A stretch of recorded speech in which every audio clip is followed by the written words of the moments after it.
Hola, un saludo muy especial el día de hoy. Nos encontramos con Aurelio Suárez, economista y analista político. Viene a hablarnos sobre el balance económico y político del año 2020 y sobre sus predicciones para este año. Aurelio, ¿cómo se encuentra usted el día de hoy? Bueno, Hernán, un feliz año para usted, para todas las personas de su canal. Muy bien, mil gracias y un saludo especial y agradecimiento por esta gentil invitación. Aurelio, como siempre, bienvenido a estos espacios, además que usted contribuye y de qué manera. Aurelio, cuéntenos desde lo económico, ¿cuáles son sus balances para el año 2020? Bueno, Hernán, yo quiero comentarle que yo estoy escribiendo un libro sobre los últimos 30 años de la economía colombiana, haciendo un balance de la llamada apertura económica, que fue en la práctica la inserción de Colombia a la globalización hasta el año 2019. En ese balance, yo dejo claro que lo que en Colombia se ha montado como política económica, lo que algunos llaman de manera un poco general el modelo económico, ha producido al final de los 30 años un estado de postración de la economía. Una economía claramente estancada, una economía muy vulnerable en tanto la variable de cierre de ella es el ingreso de capital extranjero, incluso en forma de deuda o en forma de inversión bursátil o también en forma de inversión en distintos sectores económicos, etcétera. Y que esa estructura productiva que se montó en esos últimos 30 años se financió principalmente con bajos salarios, se financió con endeudamiento y ese endeudamiento a la vez con 17 reformas tributarias en esos 30 años.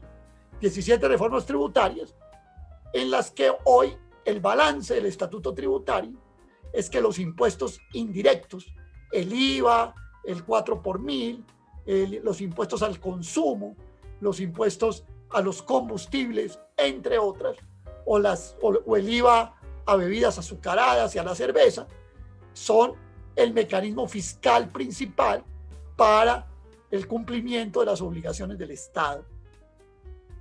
En ese sentido, podemos señalar que el modelo, pues es un modelo claramente desastroso para el país. Y en medio de esa situación, aparece la pandemia del COVID, del coronavirus, que como sabemos, produce una crisis fundamentalmente de demanda, porque la economía se interrumpe, los ingresos de la base social general del país y del mundo se prácticamente congelan, las empresas de distinto tipo, tamaño y de distinta actividad económica prácticamente suspenden sus actividades, acumulan inventarios y se ponen en evidencia y de manera y con mucho más realce todas las secuelas, todas las consecuencias negativas de esa política económica. Las desigualdades, el desempleo, la pobreza, el estancamiento productivo y las demás que han venido acompañando, como el deterioro de la industria, como el menoscabo de la agricultura, terminan elevándose de manera potencial a lo que era antes. Le quiero contar lo siguiente, que muchas personas desconocen. El último dato sobre el desempleo actual en Colombia es del orden del algo más del 14%, pero al país no le cuentan que en febrero 28 o 29, porque era un año bisiesto, del 2020, el desempleo en Colombia era del orden del 12,3%. O sea que de ese 14 que hoy decantó por la crisis del coronavirus, el 12% ya estaba antes de la pandemia del coronavirus. Colombia tiene hoy el desempleo más alto de América Latina. También es el segundo o tercer país más desigual de todo el continente. Y todas esas lastres que el país le han ido arrastrando se expandieron, se amplificaron con la crisis de la interrupción de los circuitos de compra y venta y de circulación del dinero que trajo la pandemia del coronavirus. Según usted, Aurelio, ¿cómo fueron los manejos que el gobierno nacional le dio a los recursos recibidos por orden de la pandemia? Claro, esa pregunta tiene que ver con qué pasa después del 1 de marzo del año 2020. El gobierno empieza a acopiar nuevos recursos para atender teóricamente necesidades de los sectores sociales, que sobre todo los de la informalidad. En Colombia la informalidad es del orden del 50%, de sectores muy vulnerables económicamente, y también de las pequeñas y las medianas empresas. Pero también Colombia en esto muestra otro campeonato, y es que es el país, o de los países de América Latina, que menos gasto público hicieron para atender las necesidades de la comunidad.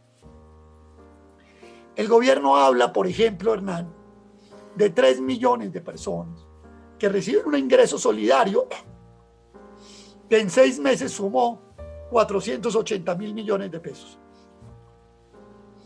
Si usted divide esos 480.000 millones de pesos por 3 millones de personas y lo divide por 180 días, que son los 6 meses, y lo pasa a cambio de 3.500 pesos el dólar, usted encuentra que lo que le dieron a esas personas fueron 95 centavos de dólar al día. Cuando en Colombia incluso se considera pobre una persona que tenga un ingreso inferior a $4 por día. E incluso se considera indigente una persona que tenga un ingreso inferior a $1.25 al día. Pues bien, lo que el gobierno entregó fue 95 centavos de dólar por persona. Y eso pues realmente es caótico para el país. Entonces, digamos que buena parte del agravamiento de los males de la economía colombiana, que se potencian con el coronavirus, no se logran paliar ni se logran moderar, porque el apoyo público es supremamente bajo, del orden del 3% del Producto Interno Bruto, cuando hay países de América Latina como Perú que llegaron a gastar hasta 10% del Producto Interno Bruto.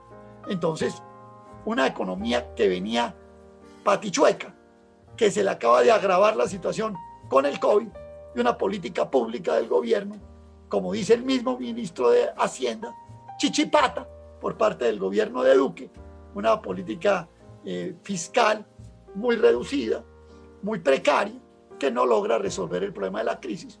Y hoy Colombia está sin duda en una peor condición que hace un año cuando empezó la pandemia. No solamente por los efectos de la pandemia, sino porque los males heredados siguen vigentes, se han amplificado, y las medidas públicas para tratar de atenuarlos no logran tener los efectos suficientes, porque en términos cuantitativos son muy escasos. Eso quiere decir, Aurelio, que todas estas ayudas que el gobierno nacional, o de las que el gobierno nacional habla, han sido disfrazadas. Expliquémosle a los colombianos qué se entiende por empleo informal. Por ejemplo, usted habla de un 50% de informalidad, pero en teoría, ¿qué es la informalidad? Es buena la observación, Hernán, porque en muchas personas que se aproximan a la literatura económica confunden la informalidad con la ilegalidad, y tienen dos orígenes distintos. En Colombia hay una alta informalidad empresarial, personal y laboral, porque la economía ha marginado a capas muy importantes de la población, muy amplias de la población. Y esa población se ha dedicado a actividades por fuera de los sectores formales de la economía para ganar su sustento.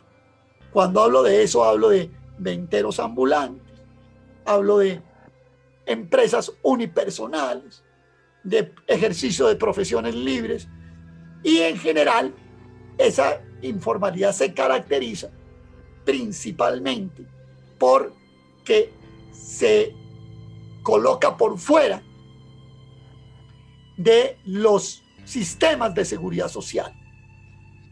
Como ciudadanos, a través de distintos mecanismos, acceden a la salud, pero prácticamente como se dice en términos muy coloquiales, no cotizan a las pensiones, no cotizan a los riesgos laborales y hacen una labor prácticamente marginal frente al resto de la actividad económica formal y de la gran empresa y del sector financiero y de los demás sectores económicos.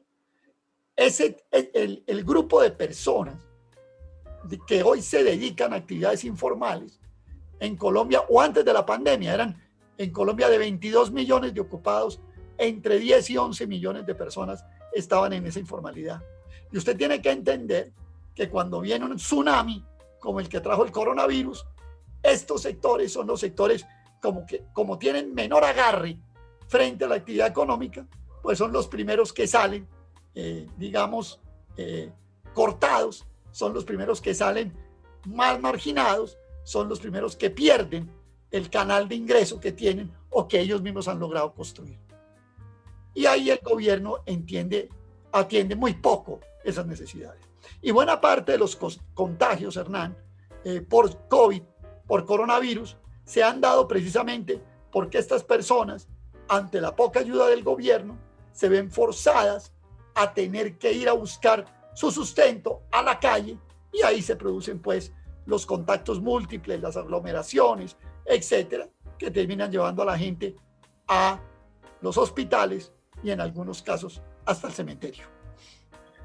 Eso quiere decir, Aurelio, que un odontólogo, por ejemplo, que tiene su consultorio y está afiliado solamente a la salud a través de una cooperativa de trabajo asociado, que sabemos que en el país hay muchas, se considera trabajador informal. Sí, realmente, pero la cosa es más grave. Cuando usted mira quienes no cotizan en lo que se llama la pila, porque así se llama el sistema de pila, el que cotiza por lo menos seguridad social y salud, agreguemos riesgos profesionales, pero aún seguridad social, pensión, cuando usted lo mira, el 50% de los colombianos no cotiza pensión.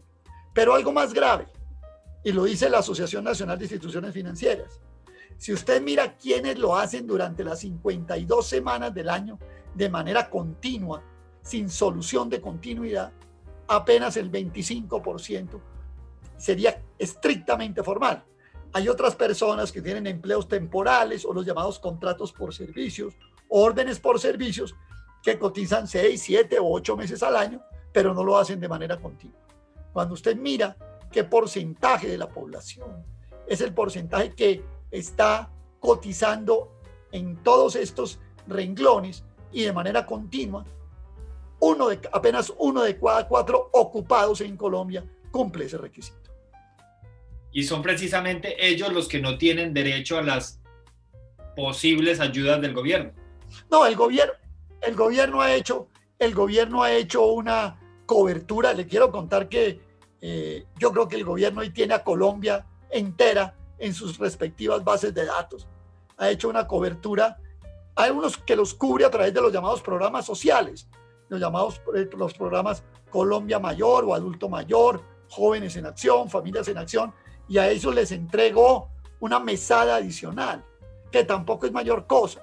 Son mesadas en la mayoría de los casos de tipo bimensual, y lo que hizo fue entregar una ayuda adicional. Y a estos que no estaban en ningún programa, digamos a los más informales de los informales, es a los que les entregó 95 centavos de dólar por día. Yo creo que en todos los casos es absolutamente insuficiente lo que el gobierno ha hecho, para no hablar de la situación de las pymes. En Colombia hay más o menos, Hernán, 4 millones de empresas. Y yo le puedo decir que más o menos 2 millones y algo son empresas informales. Para esas no hubo nada. Y hay de ese otro 1.600.000 formales, cerca de 1.200.000 entre pequeñas y medianas. Esas empresas pequeñas y medianas, el gobierno les subsidió una nómina que equivalía al 40% del salario mínimo. Difícilmente uno puede hablar de que ese 1.600.000 empresas formales, con dificultad 200.000 alcanzaron a participar en ese programa, que bien exiguo es, porque le pagan 40% de un salario mínimo por cada trabajador que nómina que tenga. Esa es una cantidad pues realmente muy escasa, son cerca de 400.000 pesos. Estamos hablando que son más o menos $100 por persona al mes.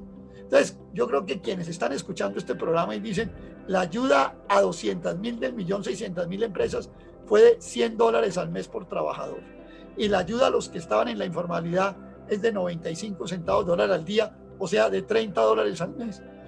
Pues realmente tienen que asombrarse, porque se trataba más que de una ayuda, uno podría decir de una limosna fiscal.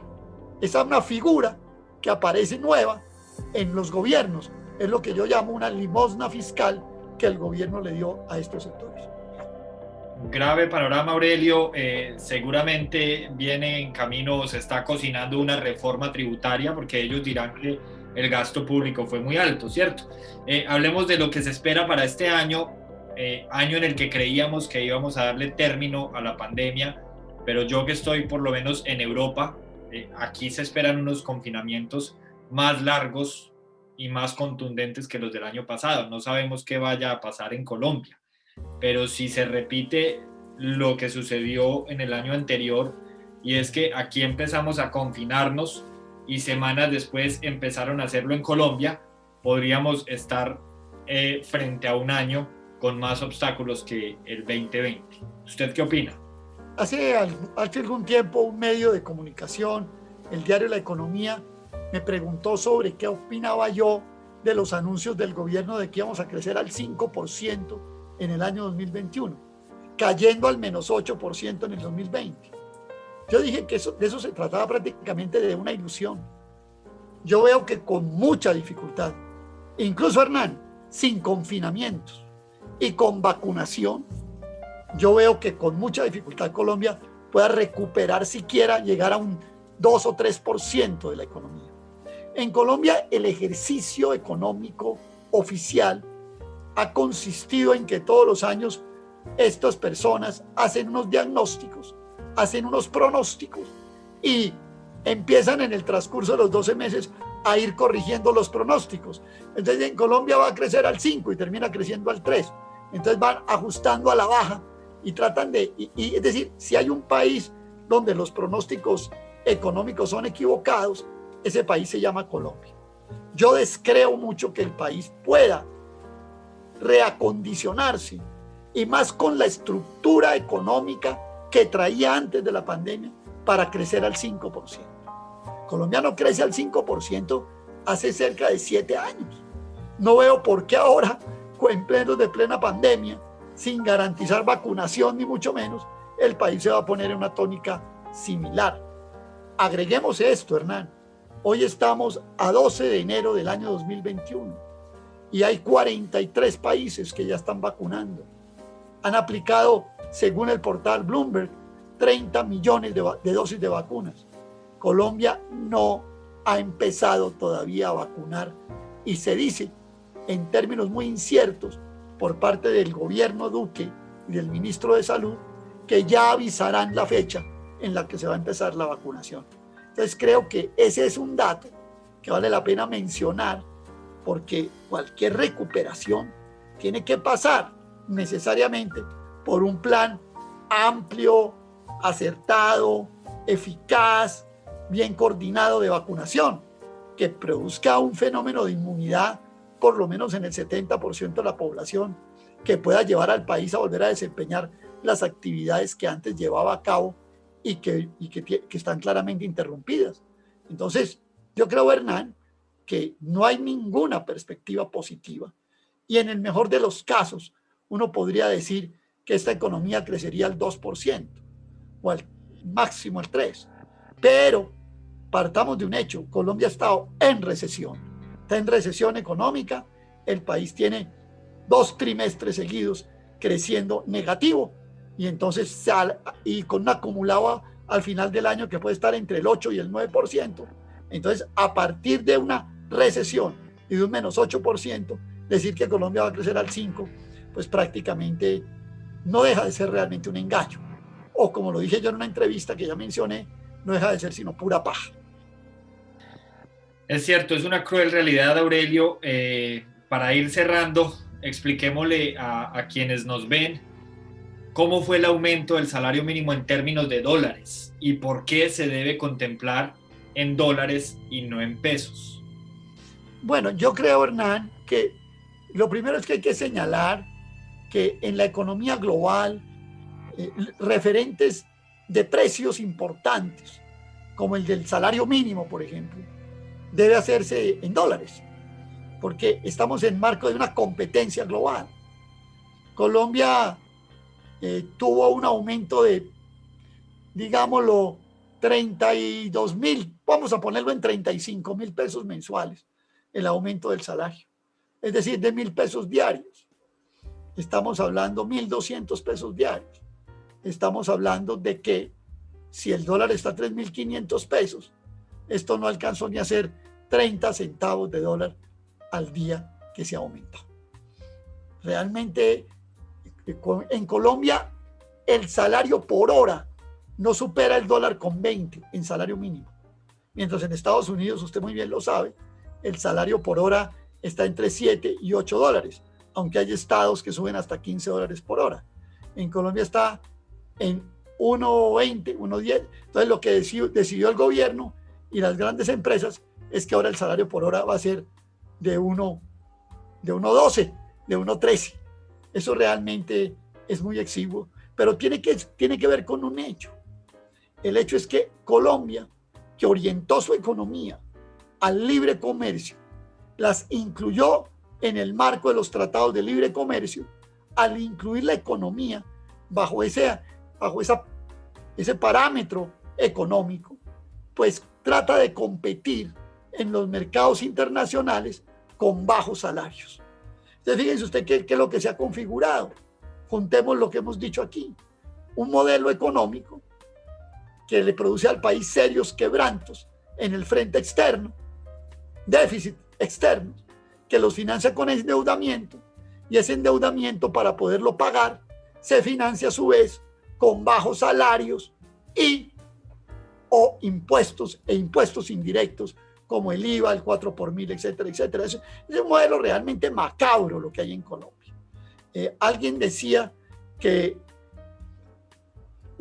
es que en Colombia hubo unos colombianos que separaron su suerte de la suerte de la nación. Y yo agregaría, no solo separaron su suerte de la suerte de la nación, sino le impusieron a la nación su minúsculo interés, su minúscula suerte en contra de los intereses de las mayorías. En ese sentido, Hernán, pues la situación es muy grave, y permítame añadir que todos sabemos que en Colombia comienza a calentarse el ambiente político para las elecciones presidenciales del año 2022. Y ante un gobierno tan desastroso como ha sido el gobierno de Iván Duque, pues sí que comienza a calentarse el ambiente mucho más temprano. Precisamente con eso quería hacer cierre, Aurelio, y era preguntarle sobre la teoría de juegos para el tarjetón 2022, una publicación reciente de su autoría en la revista Semana. Bueno, Hernán, a mí la revista Semana me pidió como una columnista invitado que escribiera algo sobre cómo veía la política hacia el 2022. Y entonces, por eso escribí ese artículo que usted menciona, Teoría de Juegos para el Tarjetón 2022, donde yo digo que en los actuales momentos hay mucha especulación, hay mucho cálculo, mucho pronóstico, ¿sí? Hay mucho pato tirándose al agua, pero que si bien eso hace parte, digamos, del imaginario, también hay realidades políticas que se empiezan a crear con mayor firmeza. Dentro de esas realidades políticas yo advierto que veo 3 carriles, 3 pistas por donde van a correr las candidaturas. Una candidatura, digamos, que está caracterizada por la misma opinión, según las encuestas, como de extrema izquierda, donde aparece corriendo allí Gustavo Petro, pero no aparece realmente ningún otro candidato actuando por allí. Una pista hacia el centro del espectro, que contempla, digamos, de sectores de izquierda no extremista hasta sectores del centro, que puede aglutinar a gente del Partido Verde, posiblemente a Jorge Enrique Robledo del Movimiento Dignidad, posiblemente a gente que venga salida o caída de las filas del santismo con las banderas de la paz, posiblemente gente que venga de otras tendencias, por ejemplo, la familia Galán, los candidatos Galán. Uno ve corriendo allí esas opciones. Y finalmente está viendo también una pista, una tercera pista, en lo que yo llamo el Uribato, que es todo lo que está girando alrededor de Álvaro Uribe, que tiene que ver con personas como los exalcaldes de Medellín y Barranquilla, candidatas y candidatos del Partido Centro Democrático y el Partido Conservador, que realmente se ha convertido en un apéndice político del Centro Democrático. Lo que uno ve es esas pistas y algunos alistándose para correr en ellas, siempre y cuando, y con esto termino, logren, como lo digo yo en esa columna, cada uno resolver sus problemas para poderse alistar para correr y sus candidaturas sean viables y sean factibles. Porque en esto puede haber mucho de deseo, pero si usted no logra concretar una fuerza, ni una presencia, ni una imagen que sirvan de impulso inicial para emprender una carrera electoral política, pues simplemente la candidatura no cuajó y entonces van cayendo como opciones. Y al final, lo que uno puede pensar, y con esto yo terminé el artículo, es si lo que hoy está en un extremo esquina se va a mover ese péndulo del poder, se va a mover hacia dónde, hasta dónde se va a desplazar, si hasta el otro lado del espectro o hasta la mitad, o en fin, a qué parte del espectro se va a movilizar. Es muy importante, creo yo, tener en cuenta eso, porque es lo que nos va a dar una pauta de cómo van a moverse las cosas políticas en Colombia. Teniendo en cuenta una cosa, no descarte usted que en el mundo, incluso a pesar de lo que pueda uno pensar del triunfo de Biden, en el mundo la tendencia regresiva, las tendencias políticas de marcado derechismo son las que están por lo menos predominando. Usted en Inglaterra también lo ve. Lo que está allí es el Partido Conservador de Boris Johnson, de la FARC, etcétera, etcétera. Así es, Aurelio. Alguien decía que en política los chistes no existen y hace 4 años el presidente actual de Estados Unidos empezó siendo un chiste y ya hemos podido ver cómo está terminando su gobierno. Así que prendamos las alarmas y apuntemos a una mejor decisión para el 2022 en Colombia. Aurelio, muchas gracias por haber estado con nosotros, por haber aceptado la invitación. Todos los que llegaron hasta aquí, en la descripción del video voy a poner el enlace para que puedan ir y leer con mayor detalle la columna de Aurelio Suárez, economista, invitado el día de hoy al conversatorio con el profesor Hernán. Aurelio, de nuevo, muchas gracias. Bueno, Hernán, a usted un feliz año. Muchas gracias por su invitación y bueno, ojalá que podamos volvernos a ver muy pronto, a pesar de las dificultades que de todo tipo se presentan para que eso pueda concretarse. Una feliz tarde y muchas gracias.